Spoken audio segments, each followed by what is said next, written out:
Welcome back to the deep dive. We are jumping into all the spoilers for The Bold and the Beautiful for the week of February 2nd through the 6th. And, if there's a theme this week, it's got to be blowback. Oh, absolutely. It's a classic pressure cooker scenario. We're seeing what happens when people try to control every little thing. It never works. It really doesn't. And it starts with Steffi Forrester Finnegan, right? She's back from San Francisco. And she is not easing back in. She comes in hot, ready to drain the pool, basically. Okay, so let's start right there. Yeah. Steffi comes home. She finds out her mom, Taylor, is seeing Deacon Sharp, and she just goes nuclear. But it's not just about her not liking him. This is like a total power play. It's territory defense. So what's the ultimatum? It's a hard line, a really hard line.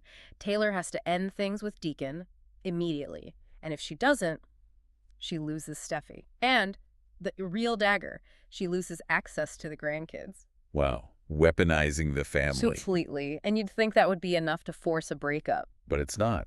The notes say Taylor. She actually digs in. She does. It's that classic Romeo and Juliet effect. The more you forbid something, the more thrilling it becomes. So instead of breaking up, they decide to go underground. So they're getting sneaky. Oh, yeah. Stealing moments, secret kisses.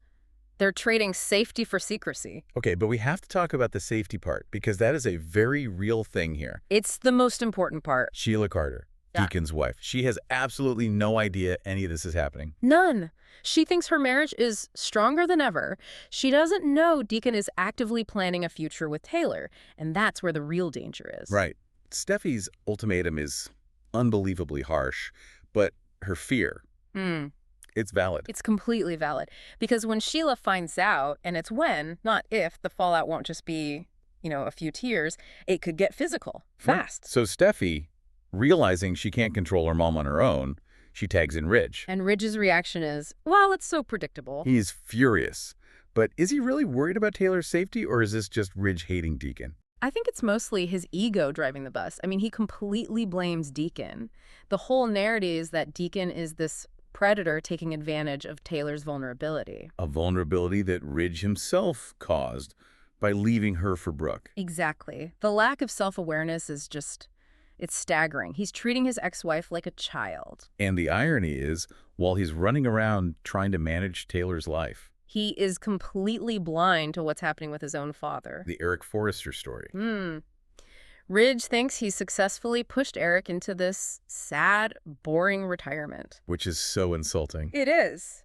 But Eric is not sitting at home. He's secretly starting this whole new creative chapter over at Logan, and he's thriving. And secrets in L.A. have, what, a 24-hour shelf life? Liam Spencer finds out. Right, and you'd think Liam would be the first to spill the beans. But he doesn't. He, Katie, and Bill, they all promise to keep a lid on it. It's fascinating, right? The Spencers are protecting Eric's autonomy while his own son is trying to crush it. It really shows how disconnected Ridge is from reality.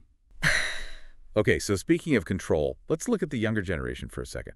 We've got Ivy Forrester. And she's pulling a Steffi. She's trying to control the board by forcing Dylan out of town. Why? She wants to stop Dylan from, quote, making moves on Electra's boyfriend. So she's pressuring her to take a job in another city, just get her out of the picture. But there's a wrench in her plan. A big one, R.J. Forrester. Dylan catches his eye. So he might step in. The spoilers suggest he might use his influence with Ridge, his dad, to help Dylan stay in L.A. But there's a catch? Always a catch. The implication is Dylan has to move out of Will's property and maybe shift her attention over to RJ. It's a whole game of musical chairs. So let's pull all this together. We have a secret romance that could get someone killed. A secret career that could wound a son's pride. And the younger crew basically bartering jobs and housing for romantic allegiance. It's a house of cards built entirely on deception. Everyone is lying to the people they claim to be protecting. Which brings us to our final thought for you.